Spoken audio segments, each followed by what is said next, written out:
नमस्कार, मेरा नाम है सुरेंद्र कुमार और आप सभी का दक्षिणा ई क्लासरूम में एक बार पुनः बहुत बहुत स्वागत। हम बातें कर रहे थे ART-04 जेईई एडवांस पैटर्न का ये टेस्ट था और रिवीजन 1 की कड़ी का ये लास्ट टेस्ट था।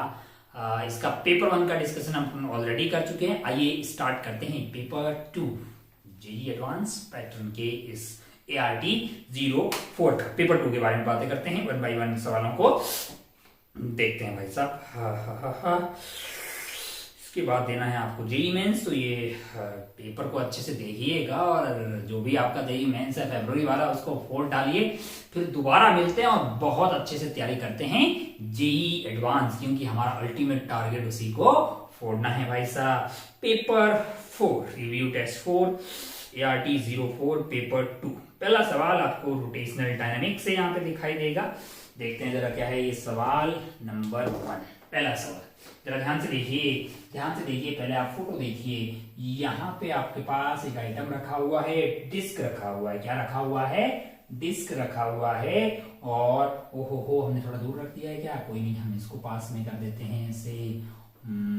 इसको हमने यहाँ पे कर दिया ऐसे, और धागा जो है वो धागा इस पे से इसको यहीं से कर लो ऐसे, और धागा इस पे से जा रहा है ऐसे नीचे। यहाँ पे है ब्लॉक जिसका मास है कैपिटल M, और यहाँ पे है C। ये डायरेक्शन है आपके लिए X और ये डायरेक्शन है Y। आपको बोला गया है कि डिस्क ऑफ मास M है, disc of mass M, radius R है, ब्रेथ इज 1 mm। अच्छा, हाँ। Initially system is released immediately after no slipping at any point। System को रिलीज किया, माना कि इसका एक्सेलरेशन a है, तो इस धागे के अलोंग एक्सेलरेशन a हो जाएगा।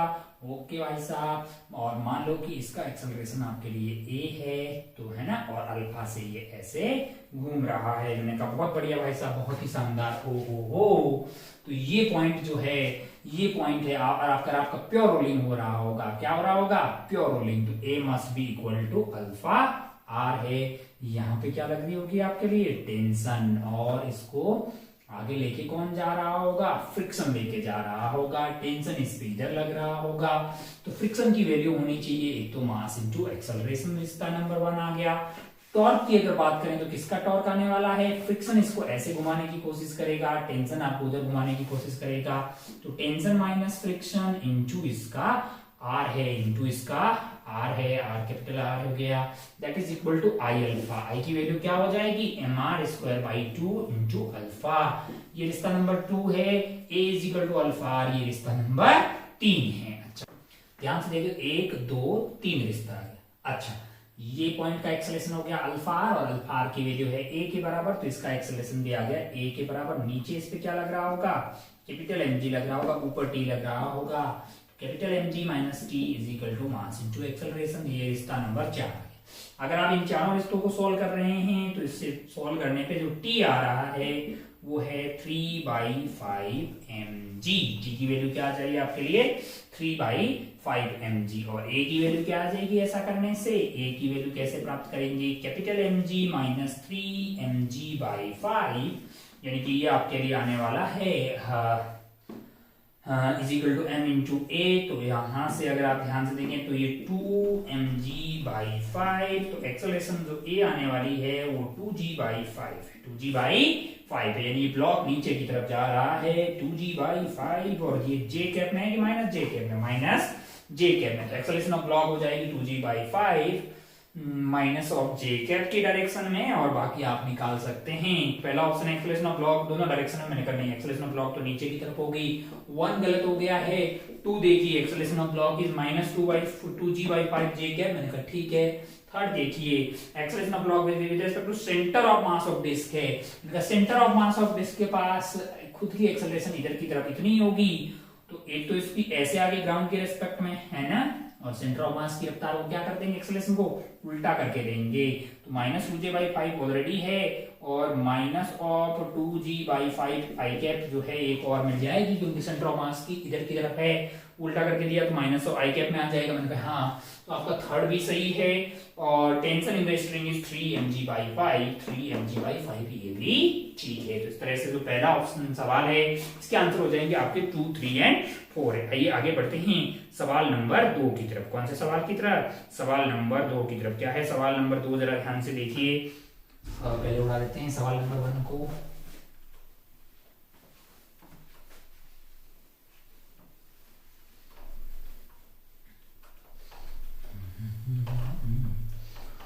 जाओ भाई, आप हो जाओ नीट एंड क्लीन।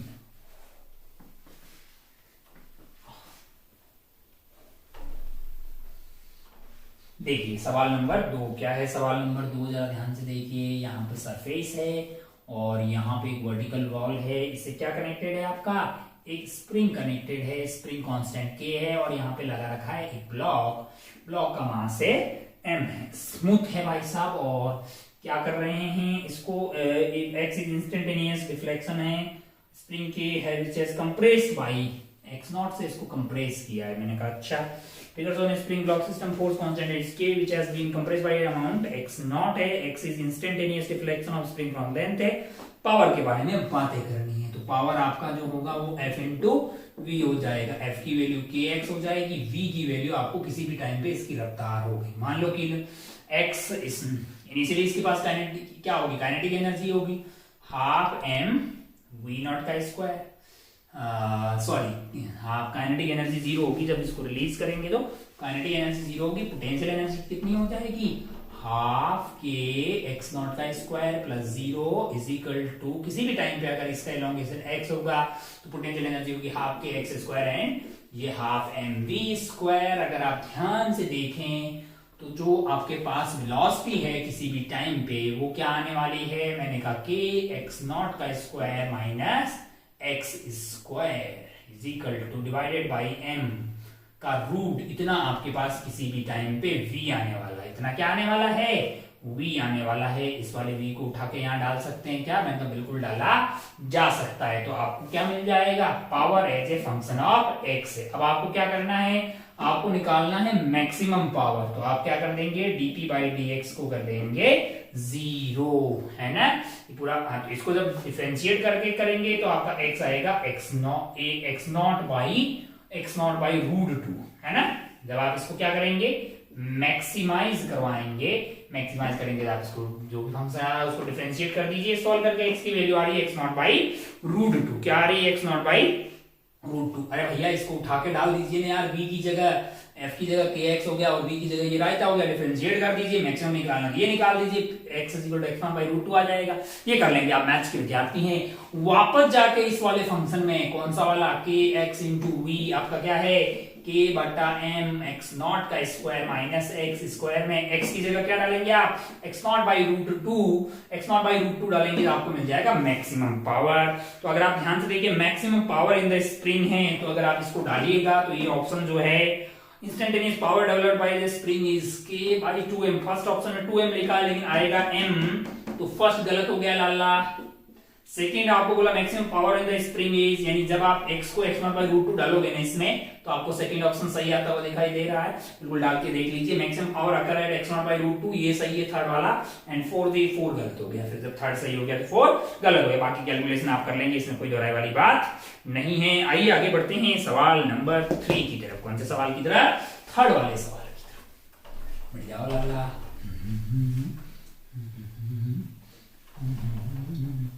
क्या है सवाल नंबर 3? जरा ध्यान से देखिए। बीट फ्रीक्वेंसी का सवाल है। अच्छा भाई साहब, beat frequency that tuning 2 tuning 4 to 1 काफी नियर बाई है। One of them is unknown frequency and other is frequency. एक की फ्रीक्वेंसी आपको क्या दी हुई है? 591 हर्ट्ज दी हुई है।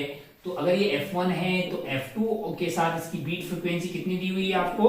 ये आपको दी हुई है given are the two tuning fork, need one another, one of them is unknown frequency and other is of frequency 591. We can hear beats of maximum intensity I naught 5 times in a second, यानी कि beat frequency आपको 5 दी है, यानी कि ये वाली frequency या तो आपके पास 591 प्लस 5 होगी या 591 माइनस 5 होगी। अगर ऐसा हुआ तो ये होगी 596 और अगर ऐसा हुआ तो ये हो गई 586 हर्ट्ज। ये दोनों पॉसिबल केस हो सकते हैं, इसमें कोई दोहराई वाली बात नहीं। Unknown frequency can be 596 and 586, यानी 1 भी करेक्ट हो सकता है, 2 भी करेक्ट हो सकता है। आइए थर्ड एंड फोर्थ चेक करते हैं। Intensity at T is equal to this, intensity at this. अच्छा भाई साहब, इंटेंसिटी कैसे निकालेंगे? मैंने कहा I is equal to I not cos square delta five by 2 होता है ना। अच्छा, टू ट्यूनिंग 4 को डेल्टा वाई आपके लिए क्या हो जाएगा? मैंने कहा वो हो जाएगा omega 1 minus omega 2 into t आ जाएगा। अच्छा, और ओमेगा को आप क्या लिख सकते हैं? 2 पाई एफ लिखा जा सकता है, तो डेल्टा वाई की वैल्यू हो जाएगी आपकी 2 पाई F1 माइनस F2 है ना, इंटू आपके पास T आ जाएगा। इसको उठा के कहाँ डालना है? यहाँ डालना है। तो I is equal to I not जो मैक्सिमम है कोस स्क्वायर 2 पाई बाई 2 और F1 माइनस F2 कितना आएगा? ये तो 5 आ जाएगा, इंटू आपके लिए T है। अब आपको T कितना दिया हुआ है चेक कर लीजिए आप। जैसे आप T 27 बाई 20 पे चेक करेंगे तो ये आई नॉट आ जाएगा, ये कोस स्क्वायर है, ये कट गया भाई साहब, पाई इंटू 5 इंटू टी की वैल्यू कितनी है 27 बाई 20, तो ये कट के आपके पास 4 आ गया है। यानी कि कोस के अंदर आपके पास कितना कार्यक्रम बन गया है? कोस स्क्वायर है और अंदर है 27 पाई बाई 4 है। तो अगर मैं इसको लिखूं 24 प्लस 3 पाई बाई 4 है, तो ये हो गया आपका कोस 6 pi plus 3 pi by 4, 3 pi by 4 है, यानी कि पाई बाई 4 का ऑड मल्टीपल है ना। तो इसका मतलब आने वाला है 1 बाई रूट 2 और इसका स्क्वायर करेंगे तो हो जाएगा 1 बाई 2। तो ये कार्यक्रम हो जाएगा आई नॉट इंटू 1 बाई 2, यानी कि आई नॉट बाई 2 आपका आंसर आएगा। कब? जब 27 बाई 20 सेकेंड पे। बाकी आपको ये तो फोर्थ वाला है, कुछ सही होता हुआ दिखाई देगा आपको। थर्ड वाले पे आप चेक कर लीजिए, आई नॉट आएगी, बोल रहा है 2.7 पे। कब पे? 2.7 पे। 2.7 कहां पे होगा? मैंने कहा यहाँ पे होगा। 2.7 यहाँ पे डाल के देख ले। 2.7 यानी कि 27 बाई 10। 27 बाई 10 का मतलब क्या हो गया है? 2 हो गया है ना। अच्छा ऐसा, बहुत बढ़िया, बहुत शानदार। तो अगर आप ध्यान से देखें 2 हो गया है तो कोस के अंदर क्या बन जाएगा? Cos of 27 pi by 2। तो अभी इसको तो अपन क्या लिख सकते हैं? कोस ऑफ हाँ यार 26 यानी कि 13 पाई प्लस पाई बाई 2। कहा तो ये क्या होगा? मैंने कहा कोस नहीं रहेगा और पाई बाई 2 होगा तो भैया 0 आ जाएगा, तो आई नॉट थोड़ी आएगी, फिर तो 0 आ जाएगी। तो थर्ड गलत हो जाएगा, 4 सही है। ये था सवाल नंबर 3। आगे बढ़ते हैं सवाल नंबर 4 पे। सवाल नंबर 4 पे बढ़ते हैं भाई साहब। बैठ जाओ।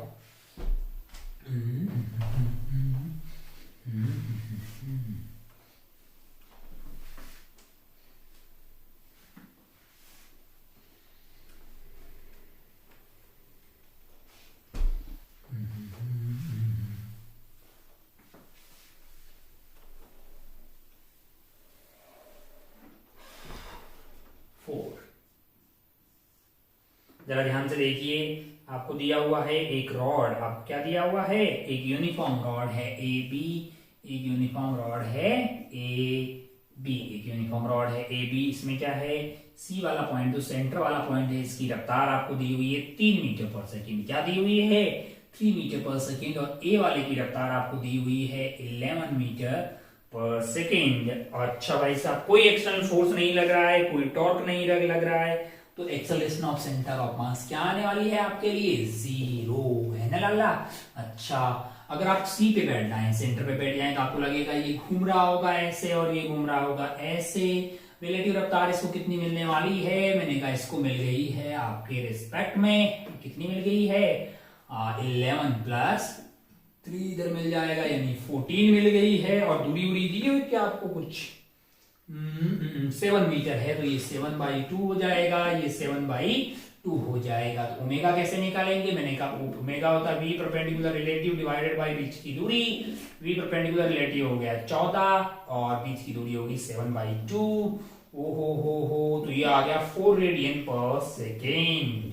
तो भैया घूम रहा होगा 4 रेडियन पर सेकेंड से। अच्छा, बोल रहा है एक्सेलरेशन ऑफ पॉइंट ए। मैंने कहा पॉइंट ए या पॉइंट बी की बात करेंगे तो सेंटर ऑफ मास की एक्सेलरेशन 0 है, तो इसके पास एक ही एक्सेलरेशन आने वाली है, वो है ये omega square R. Omega square R, क्योंकि अल्फा इंटू आर भी नहीं है, कोई टॉर्क भी नहीं है, अल्फा इंटू आर भी नहीं, क्योंकि टॉर्क नेट एक्सटर्नल 0 है तो अल्फा 0 है, acceleration of centre of R 0 है।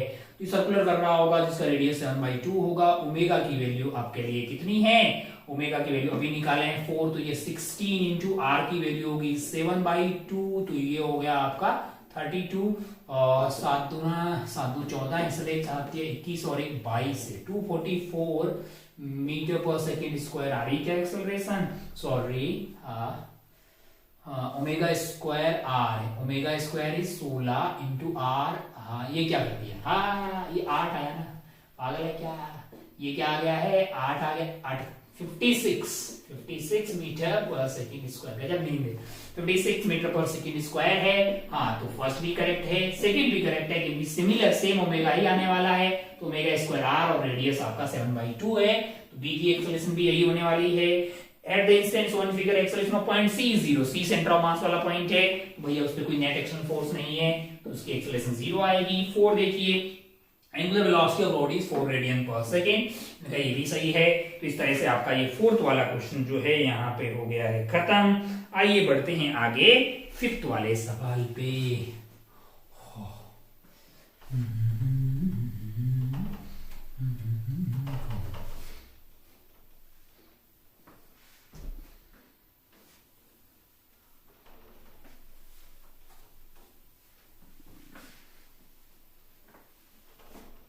सवाल नंबर 5।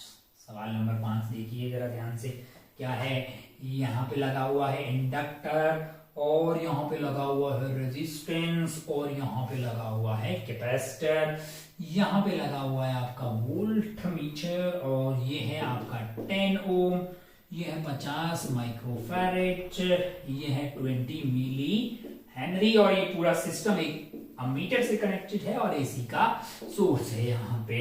तो अगर आप ध्यान से देखें तो आपको रीडिंग दी हुई है, यानी कि इसकी रीडिंग दी हुई है, किसकी रीडिंग दी हुई है, मीटर की रीडिंग हुई है, मतलब IRMS मेजर करता है, वो कितना दिया हुआ है आपको 5 एम्पियर। और वोल्ट मीटर की रीडिंग क्या होती है VRMS। VRMS क्या होगा, अगर आप ध्यान से देखें तो इसमें आ जाने वाला है IRMS और ये है R और ये है XC, तो रीडिंग आने वाली है VRMS की। VRMS कितना दिया हुआ भाई साहब आपको 50√5 must be equal to IRMS into √R² plus XC का स्क्वायर। मैंने कहा 50√5 और IRMS की वैल्यू कितनी है 5 है, √R² प्लस XC का स्क्वायर है। 5 से ये कट गया भाई साहब, 10√5 आ गया है is equal to √R² plus XC का स्क्वायर।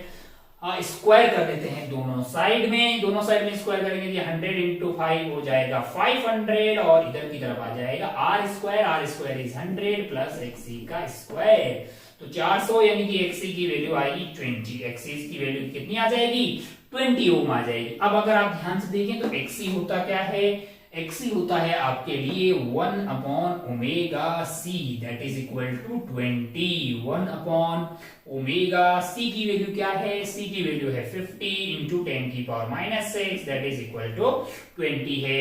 तो ओमेगा की वैल्यू क्या आने वाली है, मैंने कहा ये आ जाएगी आपके लिए 50 इंटू 20 और यहाँ पे है 10⁻6, तो एक मिनटे से एक मिनटा 2 मिनटे कट गए और फिर ये आपके लिए 2 मिनटे कट गए तो 10⁻4 रह गया है और ये हो गया 10 यानी कि 10⁻3 रेडियन पर सेकेंड है। इतना ओमेगा आ गया भाई साहब। तो फ्रीक्वेंसी कैसे निकालेंगे, फ्रीक्वेंसी होती है ओमेगा/2π।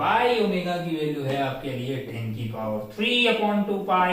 ये आपको फ्रीक्वेंसी मिल गई। क्या निकालना है अपने को निकालना है भाई साहब XC20 मिल गया, XL निकाल लेते हैं। XL क्या होगा, मैंने कहा वो तो ओमेगा L होता है। ओमेगा की कितना है भैया 10⁻³ है और L की वैल्यू है 20 मिली हेनरी। ओके, ये तो 20 ओम आ गया। अरे ये क्या हुआ है, ये तो XC के बराबर आ गया है। XL और XC बराबर है, मतलब यहाँ क्या हो रही है, रेजोनेंस हो रही है, रेजोनेंस हो रही है। ओ हो, इसका मतलब क्या है कि Z की वैल्यू R के बराबर ही आएगी। Z की वैल्यू R के बराबर आएगी, पावर फैक्टर 1 हो गया है। अच्छा भाई साहब, ओ हो। तो अगर आप ध्यान से देखें, तो ERMS अगर मुझे प्राप्त करना होगा तो मैं IRMS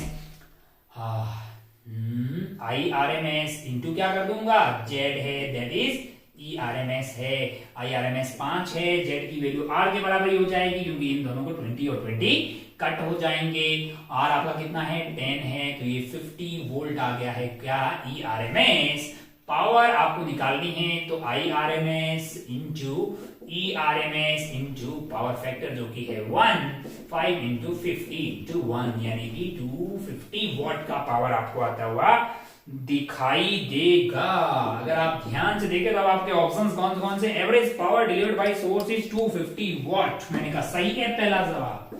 सेकंड देखिए भाई साहब, RMS value of AC source is 50 what है। कितना है भाई साहब, एसी सोर्स किधर गया, हाँ कहां गया है, 50 आ गई, बहुत बढ़िया भाई साहब।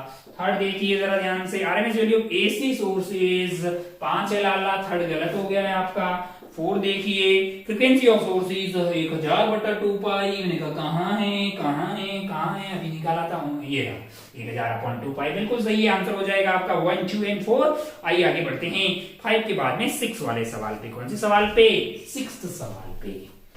बढ़िया हो यार।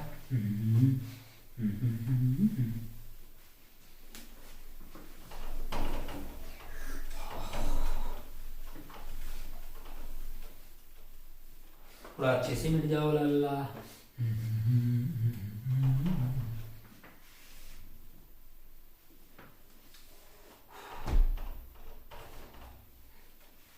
चल देखिए क्या है 6 वाला सवाल, जरा ध्यान से देखिए। 6 वाला सवाल, electron are used to produce the interference pattern in YBFC setup। मैंने कहा ठीक है, इलेक्ट्रॉन वेव की तरह भी बिहेव करते हैं, पार्टिकल की तरह भी बिहेव करते हैं। Applying an accelerating voltage between the source and the slit, the resultant change in the fringe width. मैंने कहा अगर आप ध्यान से देखें तो लैम्डा आने वाला है आपका H/P। H को अगर अपन लिखें H/P, और P को लिख सकते हैं M/V, H/√2mk, और ये वैल्यू हो गई √2m/k की वैल्यू अपन E/V। तो अगर आप V को चेंज करिएगा तो लैम्डा चेंज होगा, और बीटा आपका होता है लैम्डा d/d है, तो लैम्डा चेंज होगा, फ्रिंज विड्थ चेंज होगी, बिल्कुल इसमें कोई दोहराए वाली बात नहीं है। फर्स्ट सही है, the size of slit is increase and few centimetre then the fringe will disappear. मैंने कहा हाँ बिल्कुल सही। सेकंड वाला काहे को, कि अगर आपने विड्थ जो d है, यानी कि जो विड्थ d है यहाँ पे, वो लैम्डा के कंपेयर में बहुत बहुत बड़ी रख दी है ना, तो भाई साहब फिर क्या होने वाला है, आपका पार्टिकल नेचर यहाँ पे डोमिनेट करेगा, वेव नेचर डोमिनेट करने वाला नहीं है, कोई इंटरफेरेंस होने वाला नहीं है, बिल्कुल सही है। No fringe pattern is formed by electron as they are particles. मैंने कहा हमेशा पार्टिकल थोड़े होते हैं, है ना, वेव की तरह भी बिहेव करेंगे। थर्ड वाला विचार गलत है। हाँ 4 क्या है, fringe width can be increase by increasing distance between the slits से। मैंने कहा कैपिटल D को चेंज करके भी आप कर सकते हैं, एंड स्क्रीन और by decreasing distance between the slits है। मैंने कहा बिल्कुल, इनको तो बिल्कुल आराम से उससे किया जा सकता है, एक और तरीके से भी किया जा सकता है, आप V को चेंज कर दें, तो बिल्कुल सही है। 4th वाला, इसमें कोई दोहराई वाली बात नहीं है। थर्ड गलत है, 1, 2 एंड 4 हो गया है ना। तो अगर आपकी स्लिट की साइज लैम्डा के कंपेरेबल होती है, तब आपको मतलब ये वेव की तरह बिहेव करता हुआ दिखाई देगा, अन्यथा वो पार्टिकल की तरह बिहेव करता हुआ दिखाई देगा, है ना। ठीक, तो वहां पे क्या, अगर आपके पास जो मतलब स्लिट है उसकी साइज सेंटीमीटर में भी, तो वो काफी ज्यादा बड़ी होगी इसकी वेवलेंथ के कंपेयर में, तो यहाँ पे कोई इंटरफेरेंस नहीं होगा, क्योंकि यहाँ पे इसकी पार्टिकल नेचर डोमिनेट करती हुई दिखाई देगी। आइए आगे बढ़ते हैं सवाल नंबर 7 पे। कौन से सवाल पे, सवाल नंबर 7 पे। 6 ये हो गया है, आगे बढ़ते हैं सवाल नंबर 7 पे। 6 के बाद आगे बढ़ते हैं अपन सवाल नंबर 7 पे। क्या है सवाल नंबर 7, जरा ध्यान से देखिए, फोटो देखिए आप यहाँ पे। यहाँ पे अगर आप ध्यान से देखेंगे, a ray of light is initially horizontal, यानी ये ऐसे आती है ढर, है ना, और क्या होती है फिर ऐसे जाती है और फिर क्या होती है, फिर वो ऐसे हो गई है। ओहो हो। अब अगर आप ध्यान से देखें तो यहाँ पे है आपके पास सी, और टक टक टक टक टक टक टक टक टक टक टक, ये है आपका रेडियस आर, और ये एंगल जो है वो आपका 60 दिया हुआ है। मैंने कहा बहुत बढ़िया, तो ये 120 हो गया है, ये 120 हो गया, तो ये 30 हो जाएगा, ये 30 हो जाएगा, काय को कि ये भी आर होगा। अच्छा, ये 60 होगा तो ये वाला भी तो फिर 60 हो गया ना लाला, हाँ है ना लाला। ओ हो, तो 60 कैसे, ये 60 तो ये हो गया आपका ये लाइन एंड ये लाइन पैरेलल हो गई है, तो ये 60 तो ये हो गया आपका 120। ये क्या होने वाला है आपके लिए 120। मैंने कहा अच्छा भाई साहब बहुत बढ़िया, बहुत शानदार। हो, तो ये वाला एंगल तो 60 हुआ ना फिर। लाइन हमारी लाइन कैसी है, हमारी लाइन ऐसी, ठीक है भाई साहब। तो अब क्या होने वाला है, मैंने कहा अब आपको निकालना क्या है, आपको निकालना क्या है, एयर का म्यू आपको 1 दिया है, इसका म्यू निकालना है, म्यू ऑफ ग्लास। मैंने कहा म्यू मान लीजिए, तो 1 into sine 60, 1 into sine 60 is √3/2 must be equal to mu into sine 30 degree. मैंने कहा 1/2, हाँ ये आई हो गया, ये आर हो गया, 2 से 2 कट गया, mu is equal to √3 that is 1.73। Answer होना चाहिए आपका 1.73, that is the answer. Tick करके आगे बढ़, 1.73 एक आसान सवाल है, कुछ बहुत ज्यादा इसमें डिफिकल्टी है ही नहीं, लल्लो गुल्लू सवाल है। जस्ट ज्योमेट्री बनाइए, एंगल निकालिए और एंगल निकाल के स्नेल्स लॉ लगा दीजिए। ये था सवाल नंबर 7। आगे बढ़ते ही सवाल नंबर 8 की तरफ। क्या है सवाल नंबर 8, जरा ध्यान से देखिए। सवाल number 8, 200 gram 20 centimetre diameter plastic disc is spun x on axle through its centre by electric motor है। अच्छा भाई साहब, ओहो मस्त मोटर, कितना टॉर्क अप्लाई करें कि what torque must be motor apply supply to take the disc from 0 to 800 RPM. पहले क्या था, 0 था, यानी कि यू ओमेगा इनिशियल आपका 0 रेडियन पर सेकेंड है। t is equal to 4 second में आपने क्या कर दिया है, यानी ओमेगा फाइनल आपको 1800 आरपीएम है। एक आरपीएम में 2 पाई घूमता है, डिवाइडेड बाय 60 है, इतना रेडियन पर सेकेंड हो गया है। ओहो, उसने टॉर्क लगाया होगा, टॉर्क से अल्फा मिला होगा, torque is equal to I alpha, alpha की वैल्यू होगी टॉर्क बाई आई है। Omega is equal to omega naught plus alpha t. ये कितना है, मैंने कहा ये आपका ये रहा, ये यहां रख, ये 0 यहां रख, अल्फा की जगह क्या रख, टॉर्क बाई आई रख, टी की जगह क्या रखेगा 4 रख, और आई की जगह क्या रखेगा, टॉर्क तो चाहिए, आई की जगह क्या रखेगा भैया, क्या दिया हुआ है डिस्क है क्या, मैंने कहा हाँ, तो क्या हो जाएगा mr²/2 मास दिया है, मैंने कहा बिल्कुल दिया है, आर दिया है बिल्कुल दिया, डायमीटर दी हुई 20 सेंटीमीटर, रेडियस पता लग जाएगा, डिवाइड बाय 2 करियो, आई को यहां रख, अननोन पूरे खेला में कौन हुआ, टॉर्क हुआ। सॉल्व कर ले, कितना मिलने वाला है टॉर्क सॉल्व करने के बाद में 0.05 न्यूटन मीटर। बस कैलकुलेशन है, आप सॉल्व करके इसमें 0.05 फिल करके आगे बढ़ सकते थे। इजी सवाल तो कोई बहुत ज्यादा डिफिकल्ट नहीं था, कोई बहुत ज्यादा डिफिकल्टी वाली इसमें बात नहीं थी, जस्ट आपको कैलकुलेशन करनी थी। आइए आगे बढ़ते हैं, सवाल नंबर 8 के बाद नेक्स्ट सवाल है 9। सवाल पे 9 वाले सवाल पे जरा ध्यान से देखिए, क्या है 9 वाला सवाल, चकाचक हो जाओ लाला, है ना।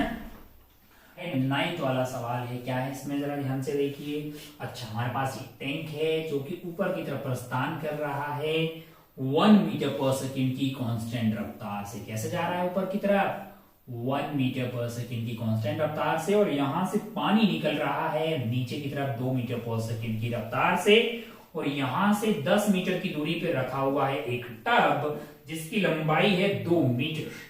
आपसे ये बोला गया है कि जो पानी निकल रहा है वो कितने ड्यूरेशन में इस टब में गिरता रहेगा। यानी कि अगर आप ध्यान से देखिए, पहले पानी यहां गिर जाए, कुछ हाइट पे जाएगा ये h1, और उसके बाद में जो पानी निकलेगा उसकी रेंज हो जाएगी 10 मीटर, और फिर अगर ये हाइट h2 पे चला जाए और यहां पे रेंज बढ़ते बढ़ते हो जाए 12 मीटर, उसके बाद भाई साहब जो है, उसके बाद ये भाई साहब जो पानी है वो उससे आगे जाके गिरने लग जाएगा। मैंने कहा अगर आप ध्यान से देखें, मान लो कि h1 पे पहुंचने के बाद इसकी रफ्तार इधर की तरफ पानी की हो जाएगी 2 मीटर पर सेकेंड, रेंज आपकी 10 मीटर है, तो टाइम कितना लगने वाला है 2 into time is equal to 10 metre, यानी कि यहां से यहां जाने में इसको लगेगा 5 सेकेंड।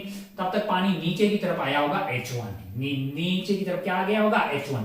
अच्छा, यहां से पानी जैसे बाहर में निकला होगा वर्टिकल में, इसकी रफ्तार 1 रही होगी। तो लगाते हैं S equal to ut plus half t square 1 into अगर आप ध्यान से देखें 1 इंटू, मैंने नीचे की डायरेक्शन को पॉजिटिव मान लिया है, तो ऊपर की तरफ क्या है आपके लिए -1 इंटू टाइम क्या लगा है 5 लगा है, plus 1/2 s equal to ut plus half at square 10 into 25 है। तो अगर आप ध्यान से देखें तो ये हो गया है 125 माइनस 5 यानी कि 120 मीटर पे जब ये होगा तब जो पानी निकलेगा वो आपके इस टब में गिर जाएगा।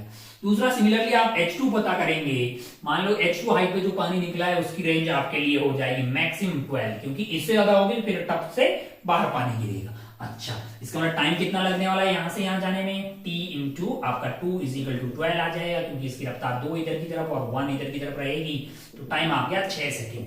तो अगर आप ध्यान से देखें कितनी हाइट पे ये घटना घटी हुई होगी, H2 अगर मुझे पता करना होगा तो हो जाएगा -1 इंटू 5 प्लस 1/2 6 होगा, ये 5 नहीं है, ये 6 है, plus 1/2 into 10 into s equal to ut plus half at square, यानी कि ये हो गया आपका 36 यानी -6, और ये हो गया आपका 18 180 माइनस 6 यानी कि 174 मीटर। कितने मीटर पे 174 मीटर पे। कैलकुलेशन देख लेते हैं, मैंने कहा। अब अगर आप ध्यान से देखें तो यहां पे जो पानी H1 पे पहुंचा होगा तब टाइम मान लो कि 0 से स्टार्ट हो रहा है, T1 टाइम पे पानी यहां पे हाइट H1 पे पहुंचा होगा जो यहां से निकल रहा है, तो ये 1 मीटर पर सेकेंड की रफ्तार से ऊपर जा रहा है। 120 मीटर ऊपर जाने में कितना टाइम लगेगा 120 सेकेंड। 120 सेकेंड में जो पानी यहां से निकला होगा उसको यहां गिरने में कितना टाइम लगेगा 5 सेकेंड। तो T is equal to 120 plus 5 यानी कि 125 सेकेंड पे पहली बूंद इसके अंदर गिरेगी भाई साहब। तो लास्ट बूंद कब गिरेगी, मैंने कहा जो यहां से निकली है वो यहां से निकली होगी तब हाइट उसकी होगी 174 सेकेंड लगे होंगे वहां तक जाने में टोटल। क्यों? क्योंकि रफ्तार है 1 मीटर पर सेकेंड, और यहां से यहां आने में कितना टाइम लगा होगा, मैंने कहा 174 प्लस 6, यानी जो लास्ट बूंद इसके अंदर गिरी होगी वो गिरी होगी, मान लो ये T1 हो गया, ये T2 हो जाएगा 174 प्लस 6 इज बेसिकली 180 सेकेंड पे। तो आपको डेल्टा टी पूछा यानी ड्यूरेशन पूछा है 180 माइनस 125, तो ये सॉल्व करके कितना आ रहा है 55 आ रहा, 5 and 5 10 हो गया, 7 प्लस 180 हो गया 180, यानी 55 सेकेंड का जो ड्यूरेशन है ये वो वाला ड्यूरेशन है जब पानी जो है वो कहां गिर रहा है आके, वो टब के अंदर आके गिर रहा है। मैंने कहा बहुत बढ़िया भाई साहब, बहुत ही शानदार, ओहो हो बहुत बढ़िया। तो आपका टाइम आने वाला है 55 सेकेंड। आगे बढ़ते हैं सवाल नंबर 9 के बाद आगे बढ़ते हैं सवाल नंबर 10 की तरफ। सवाल नंबर 10 की तरफ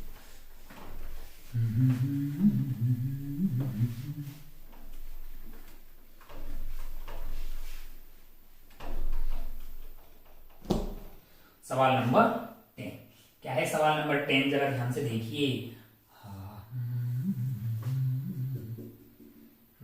स्प्रिंग है, स्प्रिंग कांस्टेंट आपके लिए क्या है K है, और यहाँ पे मास क्या है M है। अगर आप ध्यान से देखें हो तो V इज इक्वल टू 0 है at x is equal to -a, x is equal to -a, यानी इसका एम्पलीट्यूड क्या है A हो गया है ना, एम्पलीट्यूड A है। और यहाँ पे जब वापस आ रहा है तो ये आपका x इज इक्वल टू 0 है, और यहाँ पे दीवार आपकी x is equal to a/2 पे, तो जब टकराएगा तब इसकी स्पीड v मान लेते हैं, और e की वैल्यू वापस आएगा e इंटू वी से, ये अपन जानते हैं। तो v किसी भी टाइम पे कैसे निकाल सकते हैं, मैंने कहा omega under root of a square minus x square से ओमेगा a की वैल्यू क्या है, मैंने कहा a है, a स्क्वायर ऑफ x आपको कितना दिया a/2 यानी कि a स्क्वायर बाई 4 है, यानी कि आ गया आपका 3a स्क्वायर बाई 4, यानी कि ओमेगा इंटू रूट 3/2 जो है ये वो वाली रफ्तार होगी जिससे ये टकराया होगा। वापस आते टाइम ये e इंटू वी होगी, e की वैल्यू हाफ दी हुई है इंटू वी, ई की वैल्यू हाफ दी हुई, ये v है, तो वापस आते टाइम इसकी रफ्तार हो गई होगी v, जो कि इसकी 1/2 टाइम हो जाएगी, यानी कि ओमेगा इंटू √3/4 हो जाएगी। और ओमेगा की वैल्यू क्या होने वाली है, मैंने कहा वो हो जाएगी √k/m है। तो अगर आप ध्यान से देखें तो आपका √में k/m यानी कि 3k/m है। यहाँ पे है 4 बार, क्या निकालना है आपको, 4 अंदर ले जाओ तो हो गया 16, यानी कि आपका n k है, n की वैल्यू कितनी आ गई है, 3 आ गई। लल्लू सवाल था, एक लल्लू सवाल है ये 10th वाला। हमको लगता है हमको बढ़ लेना चाहिए आगे की तरफ, सवाल नंबर 11 की तरफ। कौन से सवाल पे, सवाल नंबर 11 की तरफ। क्या है सवाल नंबर 11, जरा ध्यान से देखिए।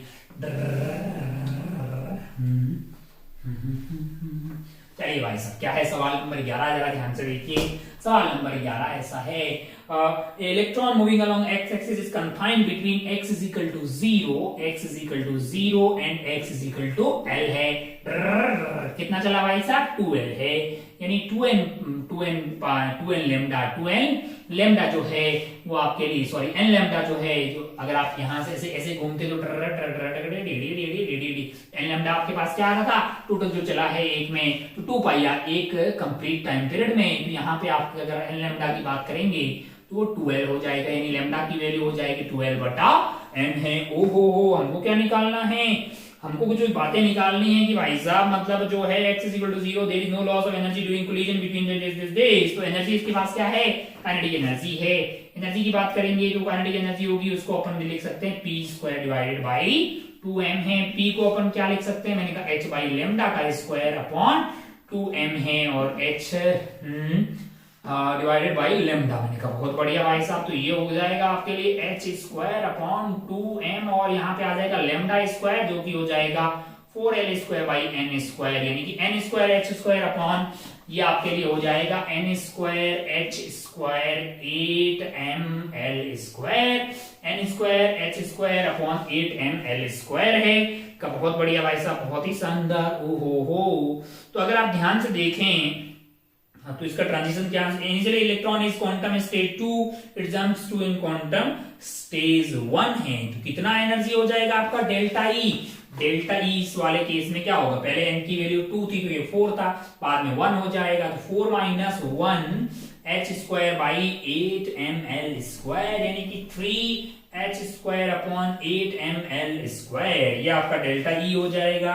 ओहो, और ये वाली वैल्यू जो है, और वर्क फंक्शन कितना बोला है कि जो n = 1 में एनर्जी होगी, n = 1 में कितनी होगी, मैंने कहा 1 डाल दीजिए, तो h² n की वैल्यू 1 डाली तो h² डिवाइडेड बाय 8mL² है, यानी कि आपकी जो एनर्जी है वो वर्क फंक्शन के 3 गुना है ना। काइनेटिक एनर्जी जो मतलब जो एनर्जी रिलीज हुई है वो आपकी 3 गुना है किसके, वर्क फंक्शन के। मैंने कहा बहुत बढ़िया भाई साहब, बहुत शानदार। अब अगर आप ध्यान से देखें तो ये जो एनर्जी होगी वो कहां जा, किस पे, ये जो एनर्जी का फोटोन होगा, मतलब ये जो डेल्टा ई आई है वो फोटोन कहां जाके टकरा रहा है, सरफेस पे जा रहा है, टकरा रहा है, जिसका फाई ये है। अगर आप ध्यान से देखें, जो इलेक्ट्रॉन रिजेक्ट होगा उसकी मैक्सिमम एनर्जी क्या हो जाएगी आपके लिए, जो एनर्जी यहां से आ रही है h म्यू, यानी जो फोटोन आ रहा है ये वाला, माइनस वर्क फंक्शन, यानी कि ये जो 3h² डिवाइडेड बाई 8mL² है, माइनस ऑफ फाई यानी कि h² / 8mL है, यानी बचा कुचा कार्यक्रम आपके लिए क्या आ रहा है, 2h² / 8mL², और ये है आपका वर्क फंक्शन के बराबर, या फिर n = 1 में जो एनर्जी है, यानी कि maximum possible kinetic energy of emitted electron is x time the energy of electron in quantum 1 है। 1 में तो ये 5 के बराबर, यही तो 1 में n को 1 डालिए भाई साहब, ये तो एनर्जी आ रही है, तो उसका 2 गुना है। कितने गुना है, 1 वाले का 2 गुना है। तो find the value of x की वैल्यू आ गई 2 गुना। 2 टिक करके आप आगे बढ़ सकते थे। एक अच्छा सवाल था, इसमें कोई दोहराई वाली बात नहीं है। आइए बढ़ते हैं आगे सवाल नंबर 12 की तरफ। 11 के बाद आगे बढ़ते हैं सवाल नंबर 12 की तरफ भाई साहब। हा उड़ जाओ।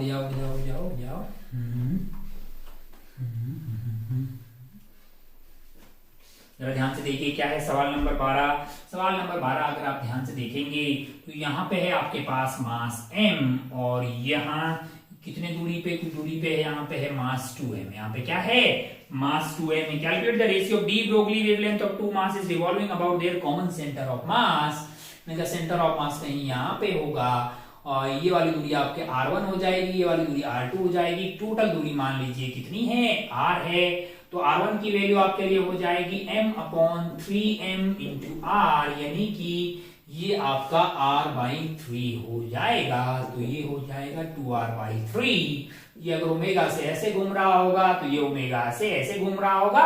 ग्रेविटेशन का नॉलेज लिखा कि आप ओमेगा भी निकाल सकते हैं। खैर हमसे क्या पूछा गया है, डी ब्रोगली वेवलेंथ निकालनी है, किनकी, इनकी कंपेयर करनी है। Calculate the ratio of the de Broglie wavelength of two masses revolving.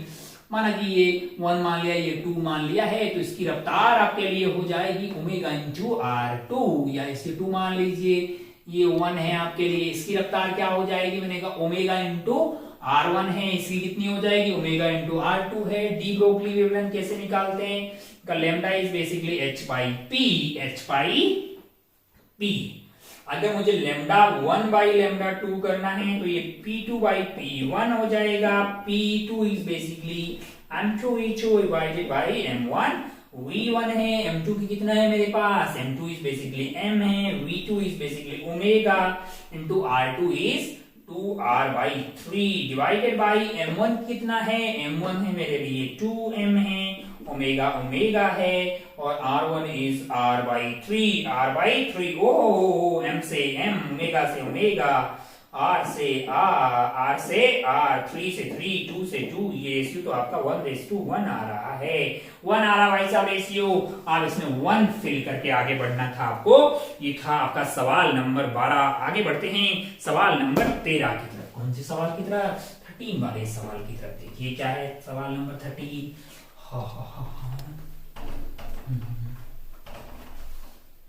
सवाल नंबर 13 वाला सवाल ठीक है। यहाँ पे एक प्लैनेट है, इसके अराउंड आप क्या कर रहे हैं, एक रिंग को घुमा रहे हैं, है ना। प्लैनेट को के अराउंड आपके पास एक रिंग है, मान लो ये ऐसा मान लीजिए, और इसका रेडियस आपको 3r दिया हुआ है। कितना दिया हुआ है, 3r, और इसका रेडियस आपको r दिया हुआ है। ओहो हो।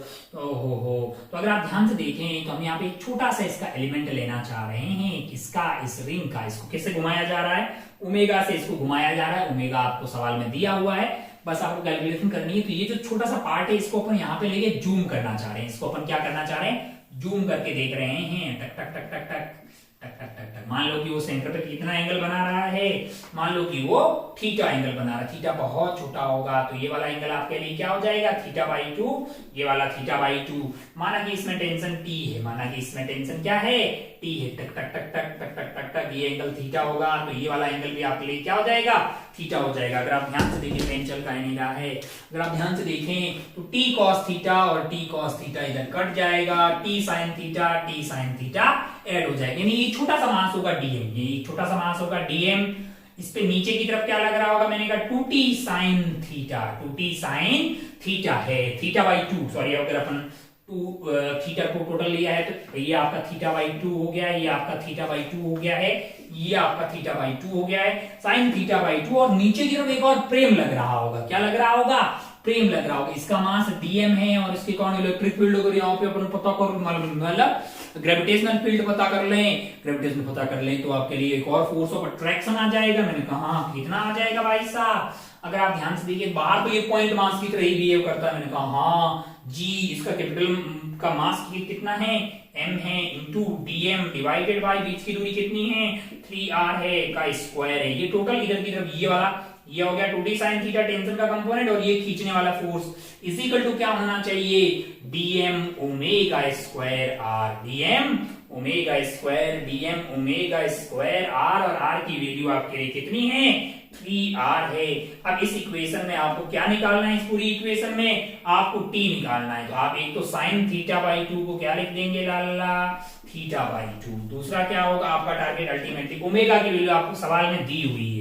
ओमेगा की वैल्यू आपको कितनी दी हुई है, ये दी हुई है √gm डिवाइडेड बाई 9r²। इसको डाल दें। एक चीज और पूछेंगे भाई साहब की मुझे, मतलब जो ये dm कैसे मिलेगा। मैंने कहा अगर आप ध्यान से देखें, dm अगर आपको चाहिए तो ये लेंथ आपके लिए कितनी होने वाली है, इनका ये रेडियस है आपका 3r और थीटा कितना है टोटल इतना है।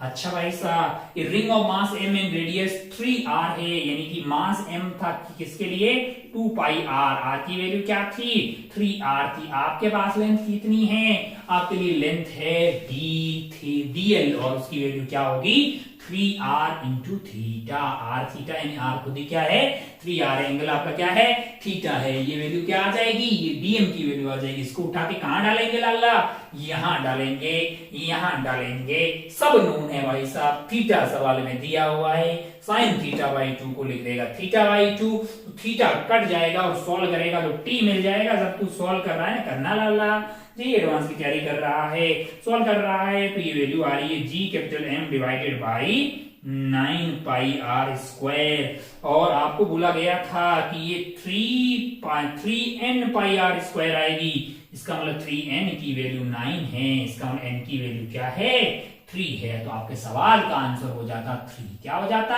3 हो जाता। 3 फिल करके आप आगे बढ़ सकते थे। आइए आगे बढ़ते हैं सवाल नंबर 14 पे। कौन से सवाल पे, 14 वाले सवाल पे।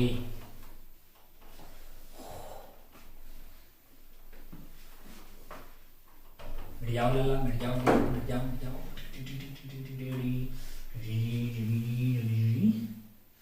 क्या है सवाल नंबर 14, जरा ध्यान से देखते हैं। सॉलिड स्फीयर है, एक सॉलिड स्फीयर है, डायमीटर उसका दिया हुआ है, टेम्परेचर दिया हुआ है, enclosed at 27 degree, Stefan's constant sigma आपको दिया हुआ है, एमिसिविटी ऑफ सरफेस दी हुई है, स्पेसिफिक हीट कैपेसिटी दी हुई है, डेंसिटी इज दी हुई है, rate of decrease of temperature is something है, देन आपको ये निकालना है।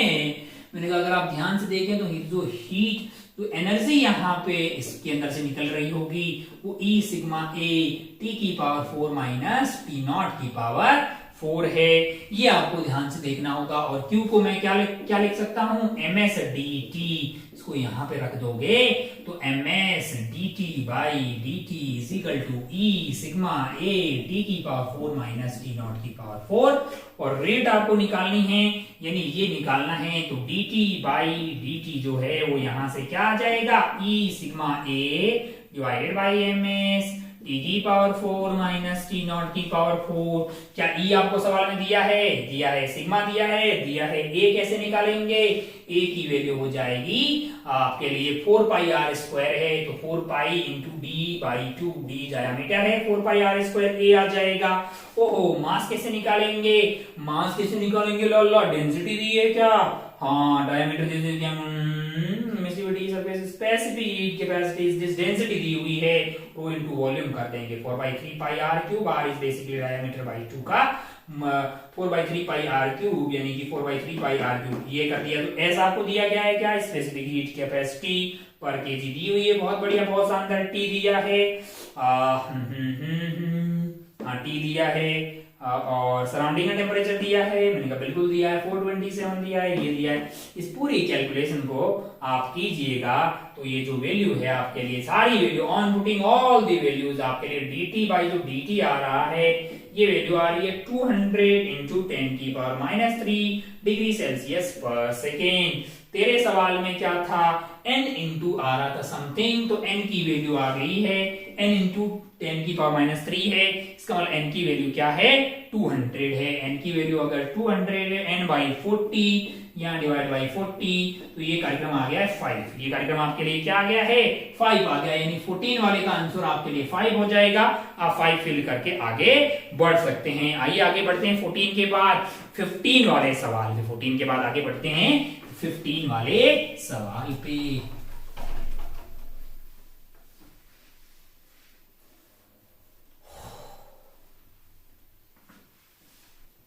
चलिए भाई साहब, तो 15 में क्या है जरा ध्यान से देखिए, टिक टिक टिक टिक 15 में आपके लिए है एक प्रिज्म है इस तरह का और यहाँ पे कर रखी है आपने सिल्वरिंग, क्या कर रखी है सिल्वरिंग कर रखी है और ये एंगल है ए और इंफॉर्मेशन ऐसी है कि लाइट आती है ऐसे यानी 90 डिग्री पे, यहां से टकराती है, इससे टकराती है और फिर ऐसे निकल जाती है। मैंने कहा अच्छा, अगर आप ध्यान से देखें तो ये एंगल हो गया आपके लिए 90, ये आपका लिए हो जाएगा क्या, यहाँ पे मैंने परपेंडिकुलर डाल दिया इस पे, तो अगर आप ध्यान से देखें तो ये हो गया है 90, ये हो गया ए, तो ये हो जाए ए माइनस 90 90 माइनस ए तो ये ए हो गया, और ये ए हो गया तो फिर ये ए हो गया। अच्छा भाई साहब, बहुत बढ़िया, बहुत शानदार। वो ये 2a हो गया है, और ये है 90, तो ये 90 माइनस 2a तो ये 2a हो गया। अगर ये 2a तो ये वाला 2a हो गया। अच्छा, ये 2a और ये आपको 90 सवाल में दिया हुआ है, तो ये हो गया 2a minus pi by 2 minus 90, यानी 90 माइनस पाई बाई 2a, तो ये आपका 2a हो गया। अगर ये 2a हो गया तो ये साइड और ये साइड बराबर है, ये वाला भी 2a हो गया। तो इस वाले ट्राइंगल में देखेंगे तो 2a और a यानी 4a plus a, 5a must be equal to 180 degree. तो a की वैल्यू क्या होगी? 180 डिग्री डिवाइडेड बाई 5 है। 5 या 15, 3 और 6 36 है ना, 6 पंचम 30, यानी 36 डिग्री आपको a आता हुआ दिखाई देगा। a की वैल्यू यहाँ पे कितनी आने वाली है? सवाल नंबर 15 में 36 आने वाली है। आपको 36 बाई 4, 9 चौक 36, 9 आपको आंसर यहाँ पे फिल करना है। तो सॉल्व करेंगे तो आपके लिए यहाँ पे इसका आंसर x/4 यानी कि आने वाला है 9x/4 यानी कि 9। 9 फिल करके आप 9 फिल करके आगे बढ़ सकते थे। आइए बढ़ते हैं आगे सवाल नंबर 16 की तरफ। 15 के बाद आगे बढ़ते हैं सवाल नंबर 16 की तरफ। क्या है सवाल नंबर 16? जरा ध्यान से देखिए। हा हा हा हा, पेन थोड़ा अच्छे से चल जाओ भैया, चंद सवाल बचे हैं। सवाल नंबर 16 क्या है? सवाल नंबर 16 जरा ध्यान से देखिए। The aerial velocity of one planet is 2 times the aerial velocity of other planet, then the ratio of the radii of circular motion around the sun है। सर्कुलर मोशन हो रही है, एरियल वेलोसिटी यानी dA by dt है। अगर आप ऐसा एक सर्कल कंप्लीट कर देंगे तो एरिया आपके लिए पूरा हो जाएगा पाई आर स्क्वायर, और टाइम लगेगा t, यानी आपकी जो एरियल वेलोसिटी है that is directly proportional to r square by t, और टाइम पीरियड आपको पता ही है कि t is directly proportional to t square is directly proportional to r की पावर 3। कहां से आया है? केप्लर्स आपके लॉ से है। इलिप्स में होता है, इलिप्स का स्पेशल केस सर्कल हो गया, बाकी आप प्रूव भी कर सकते हैं। तो t is directly proportional to r की पावर 3/2 आ गया है। तो ये पूरा जो खेला है वो आर स्क्वायर अपॉन आर की पावर 3/2, यानी कि ये r2 माइनस 3/2 यानी आर की पावर 1/2 के डायरेक्टली प्रोपोर्शनल है। यानी कि मुझे अगर dA by dt 1 upon dA by dt दूसरे के लिए निकालना होगा तो ये under root of r1 by r2 हो जाएगा लल्ला। और ये आपको कितना दिया हुआ है? Areal velocity one planet 2 times the areal velocity of other है, then the ratio of the radius is, मैंने कहा ये रेशियो आपको 2 दिया है तो स्क्वायर कर देंगे तो r1 बाई r2 कितना आ जाएगा? मैंने कहा इसका स्क्वायर 4 आ जाएगा। 4 फिल कर और आगे बढ़। इसका आंसर क्या था? r1 बाई r2 4 आ जाएगा लल्ला।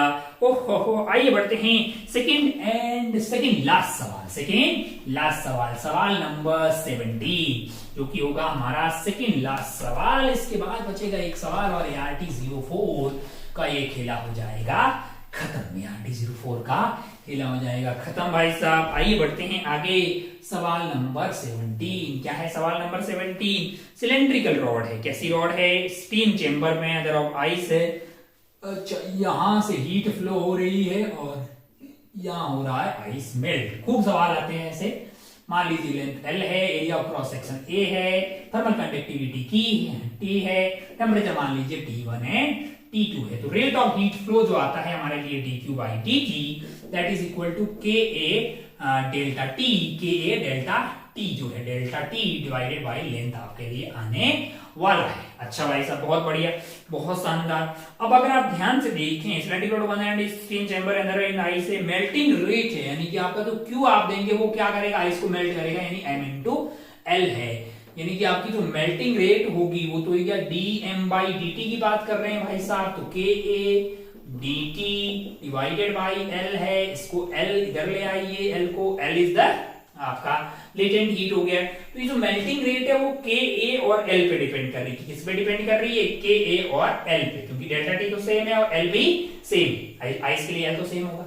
तो अगर आपको melting rate 1 divided by melting rate dm by dt 1 divided by dm by dt 2 करना है तो ये कार्यक्रम हो जाएगा आपका K1 A1 by L1 divided by K2 A2 divided by L2 है। अब अगर आप ध्यान से देखिएगा, अब अगर आप ध्यान से देखने वाले हैं तो ये कार्यक्रम हो जाएगा K1 A1 और ऊपर चला जाएगा आपका L2, यहाँ पे आ जाएगा K2 A2 and L1, K2 A2 and L1। मैंने कहा बहुत बढ़िया भाई साहब। सवाल में आपको A1 बाई A2 आप देखेंगे तो ये 1/4 आ रहा है, K1 बाई K2 आपके लिए 4 दिया हुआ है और L2/L1 का ये रेशियो आपके लिए 1/2 है। इस सारे रेशियो को यहाँ पे पुट कर दीजिए और dm/dt ये जो है ये आपको सवाल में दिया हुआ है कि ये 0.1 है और ये वैल्यू सॉरी रख देंगे, ये रेशियो K1/K2, K1/K2, A1/A2 और L2/L1 और तो ये निकल जाएगा आपके लिए और ये निकल के आ रहा है dm/dt 2 आ रहा है आपके लिए, ये आ रहा है 0.2 ग्राम पर सेकेंड, 0.2 ग्राम पर सेकेंड।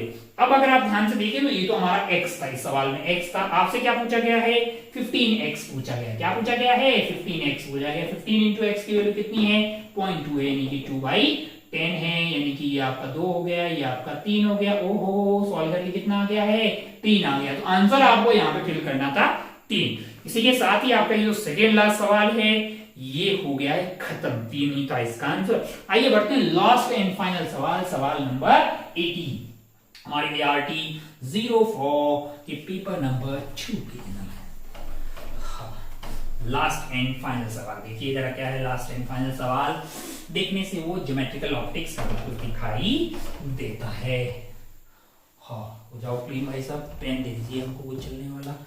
हाँ फोटो बना लेते हैं। क्या है फोटो, जरा ध्यान से देखिए। 18 वाले इस सवाल में यहाँ पे रखा हुआ है एक कॉन्वेक्स लेंस और यहाँ पे O पे रखा हुआ ऑब्जेक्ट, लाइट जा रही है ऐसे ऐसे एंड ऐसे, ये लाइट हो रही है कन्वर्ज यहाँ पे। मैंने कहा ठीक है। और यहाँ पे एक आइटम रखा हुआ है जो हमें नहीं पता है क्या है, वही शायद हमें पता करना है।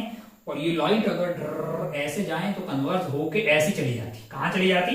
यहाँ चली जाए। लेकिन ये ऐसा ना हो कि कैसे गई है, ऐसे हो गई है ना।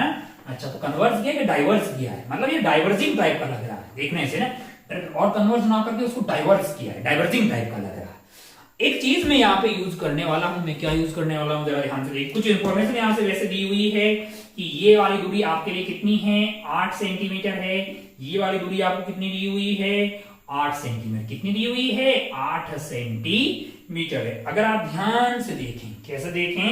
ध्यान से देखें। और सवाल में ये बोल रहा है कि ये h है और ये वाली दूरी आपके लिए क्या है? h/2। मैंने है ना इस वाली दूरी को x मान लिया। क्या मान लिया? x। अगर ये नहीं होता तो ये कन्वर्ज होकर यहां पे जाता। अब अगर आप देखो मैं रिवर्सिबिलिटी का यूज करता हूं। किसका? Reversibility of light. लाइट ऐसे जा रही है, सिमिलरली मैं उल्टा भी तो इसको चला सकता हूं कि अगर ये लाइट ऐसे आती तो भाई साहब इसमें से ऐसे निकल गई होती। अगर ऐसे आ रही होती तो भाई साहब सोर्स कहां पे हो गया होता? आपका इंफिनिटी पे। तो ये डाइवर्ज हो गई होती। ये डाइवर्ज हो गई होती, पक्का ये डाइवर्जिंग टाइप का लग रहा है। और उसकी इमेज यहां बनती हुई दिखाई दे रही है वर्चुअल। और कितनी दूरी पे बन रही है? x पे बन रही है। तो अगर आप ध्यान से देखो दिए वाले ट्राइंगल में, ये देखो ऊपर वाली चीजों को आप देखिए, ऑब्जर्व कीजिए अच्छे से। यहां यहां यहां ये ऊपर वाले में देखोगे आप तो h डिवाइडेड बाई ये लेंथ है आपके लिए 8 और ये लेंथ है आपके लिए x। ये लेंथ क्या है? x है। मैंने कहा अच्छा भाई साहब बहुत बढ़िया, बहुत शानदार। तो ये h divided by 8 plus x, h divided by 8 plus x, tan theta आ जाएगा। सिमिलरली अगर आप यहां से देखोगे तो h/2 डिवाइडेड बाई क्या आ रहा है आपके लिए? x आ रहा है। अच्छा भाई साहब बहुत बढ़िया, बहुत शानदार। तो अगर आप ध्यान से देखें, हमारा टारगेट अल्टीमेटली x पता करने का। अगर आप ध्यान से देखें तो ये कार्यक्रम क्या हो गया है आपके लिए? h/h/2 कर दीजिए, 2 ऊपर चला जाएगा, 8 plus x divided by x है। ओहो, यानी कि 2x is equal to 8 plus x है। यहां से सॉल्व करके x is equal to 8 centimetre आ गया। अगर यहाँ पे ये जो भी आइटम है डाइवर्जिंग टाइप का, इसमें सोर्स को इंफिनिटी पे रखा होता तो इसकी एक वर्चुअल इमेज बनती। हम जानते हैं कि paraxial rays parallel to principal axis अगर आ रही हो तो वो जहां कन्वर्ज होती है या जहां कन्वर्ज होती हुई प्रतीत होती है वही बिंदु हमारा फोकस होता है। इसका मतलब ये फोकस है और यहां से ये दूरी आपके लिए क्या है? ये दूरी जो आपके लिए है यही आपकी फोकल लेंथ है। फोकल लेंथ यहाँ पे क्या है? x के बराबर। और उसको सॉल्व करके हम क्या साबित कर चुके हैं? 8 सेंटीमीटर। तो ये डाइवर्जिंग टाइप का लेंस है और जिसकी फोकल लेंथ आपके लिए क्या है? -8 सेंटीमीटर। यानी साइन के साथ बात करेंगे -8 सेंटीमीटर। तो आपको बोला है कि अगर फोकल लेंथ है rectangular box is length then magnitude of the focal length is 8। आपको पूछा क्या है? In centimetre then of this lens is then find is 8 4 eta है। अच्छा, जो 8 है वो बेसिकली क्या है, 4 ईटा है। मैंने क्या पूछा है आपको, ईटा पूछा। भाई साहब कितना आ जाएगा, 2 आ जाएगा। आप यहां पे क्या फिल करते, 2 फिल करते, और 2 फिल करते तो ये हो जाता आपके लिए पूरा करेक्ट। हमने यहाँ पे यूज किया था ऑप्टिकल रिवर्सिबिलिटी का, कि जैसे लाइट यहां जा रही है तो उसको रिवर्स में भी ऐसा ही पाथ फॉलो करना चाहिए। ऑप्टिकल रिवर्सिबिलिटी का यूज करके हमने इसका आंसर निकाल लिया। आप अपना और अपनों का मतलब जो है पढ़ाई वढ़ाई का और अपना हेल्थ का और अपनों का खूब ख्याल रखिएगा, अपने आप को मोटिवेटेड रखिएगा, और आने वाले कुछ जेई मेन के बहुत बेहतरीन से टेस्ट हैं उनको दीजिएगा, फिर जाके जेई मेन स्पोर्ट दीजिए, फिर दोबारा मिलते हैं और इतना अच्छे से रिवाइज करते हैं और खूब सारे अच्छे सवाल सॉल्व करते हैं, ताकि हम अल्टीमेट टारगेट हमारा जेई एडवांस से बहुत अच्छा करना है उसको कर सकते हैं अपन। हमारे पास खूब वक्त है। आप अपना और अपनों का मीनवाइल खूब ख्याल रखिएगा, अपने आप को मोटिवेटेड रखिएगा। अपन चलते हैं भाई साहब। That's all in this video. जय हिंद, जय भारत, टेक केयर।